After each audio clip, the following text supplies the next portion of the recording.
Saudaraku yang dikasihi Tuhan, Matius 10 ayat 16 berbicara tentang domba di tengah serigala. Firman Tuhan berkata, "Lihat, aku mengutus kamu seperti domba ke tengah-tengah serigala. Sebab itu, hendaklah kamu cerdik seperti ular dan tulus seperti merpati." Tiga hal yang ingin saya sampaikan di sini kepada saudara dan saya sendiri adalah: yang pertama, hidup kita ini bukan karena kebetulan, tetapi bagian daripada rencana Tuhan.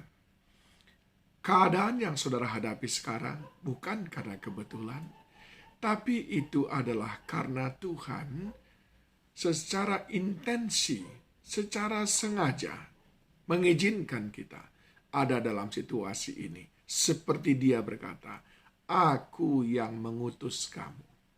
Situasi yang kau hadapi sekarang, dengar baik-baik, itu adalah cara Tuhan untuk mendatangkan kebaikan dalam hidupmu.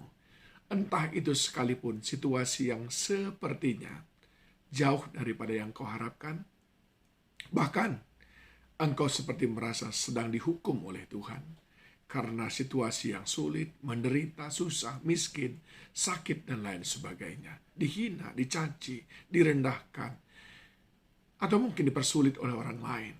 Tapi Tuhan berkata, "Aku yang mengutus engkau." Dan ketika kita menyadari bahwa hidup kita ini tidak terlepas daripada semua rencana Tuhan, maka kita akan belajar untuk bersyukur apapun yang kita hadapi. Karena tidak ada yang salah yang dibuat Tuhan. Dia berkata, semuanya untuk mendatangkan kebaikan. Allah turut bekerja dalam segala sesuatu. Yang kedua, Dia memberikan kita identitas bahwa kita adalah domba yang ada di tengah-tengah serigala. Tuhan tidak pernah berjanji kepada saudara yang muluk-muluk. Dan di sini Dia memberikan sebuah realita. Engkau ada di tengah-tengah serigala dan engkau adalah domba. Tuhan ingin membekali kita cara pandang yang benar dalam menghadapi kehidupan ini. Tuhan ingin memberitahu kepada saudara, hidup kita yang mencerminkan Kristus seperti domba, karena Kristus adalah anak domba Allah. Dia mau supaya kita pun hidup seperti itu di tengah-tengah dunia yang jahat ini. Yesus sudah memberikan teladan bagaimana seekor domba hidup di tengah-tengah kumpulan manusia laksana serigala. Dia tidak membalas kejahatan dengan kejahatan. Dia ditampar, dia disalah mengerti, dia dimusuhi, dia diejek. Tapi saudara lihat, dalam semua itu, dia tidak berdosa. Dalam semua itu, dia tidak mengecewakan Bapa di surga. Itulah yang Tuhan kehendaki dari hidup kita. Kita tidak bisa selalu berharap semua orang baik kepada kita, saudaraku. Kita juga tidak bisa berharap apa yang kita usahakan semuanya berhasil, saudaraku. Akan ada hal-hal yang tidak menyenangkan bagi kita dalam hidup ini. Akan ada orang-orang yang menjengkelkan bagi kita, merugikan kita, menipu kita, merendahkan kita, memfitnah kita. Tetapi Tuhan mau berkata, jangan kau sendiri menjadi serigala. Hanya gara-gara di sekelilingmu semua dipenuhi oleh serigala. Tetaplah menjadi domba. Dan yang ketiga, yang Tuhan mau ajarkan kepada kita, Dia berkata pada bagian yang terakhir, "Sebab itu hendaklah kamu cerdik seperti ular dan tulus seperti merpati." Tuhan ingin berkata, sekalipun kamu domba, bukan berarti kamu lemah, bukan berarti kamu bodoh. Kamu harus cerdik seperti ular. Bagaimana itu? Di sini konotasinya bukan konotasi yang jahat ataupun yang buruk, saudaraku.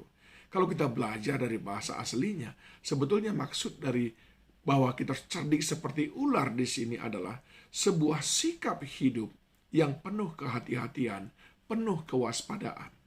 Bahasa asli cerdik itu adalah prominos, yaitu orang yang memiliki pengertian total, orang yang mempunyai data yang lengkap, informasi yang baik. Kita harus mencari segala informasi, segala data, segala pengetahuan, supaya kita bisa menjalani hidup ini dengan bijaksana. Jangan dibodoh-bodohi orang. Bahwa kita mengalah kepada orang lain, itu tidak sama dengan kita mengizinkan dibodoh-bodohi orang. Bahwa kita ditipu orang lain, dan kita tidak membalas, itu tidak berarti bahwa kita mengizinkan diri kita dibodoh-bodohi orang. Enggak, kita harus memiliki data dan informasi yang cukup tentang kehidupan ini, saudaraku. Kita harus tahu bahwa ini masanya, masa yang krisis, sehingga kita berhemat. Kita harus tahu, itu orang sudah terbukti, track recordnya nggak bagus. Saya harus berhati-hati bersahabat dengan dia. Ini namanya cerdik seperti ular, saudaraku. Tetapi jangan lupa, di balik itu semuanya, kita juga menjadi orang yang tulus, seperti merpati, yang selalu menjaga kesetiaan, yang sekalipun kadang-kadang kita dikecewakan orang lain, kita tidak akan berhenti berbuat baik kepadanya. Karena kebaikan kita bukan karena dia mampu membalasnya, kebaikan kita karena ada karakter Kristus dalam diri kita. Berbuat baik kepada semua orang, bahkan kepada musuh-musuh kita.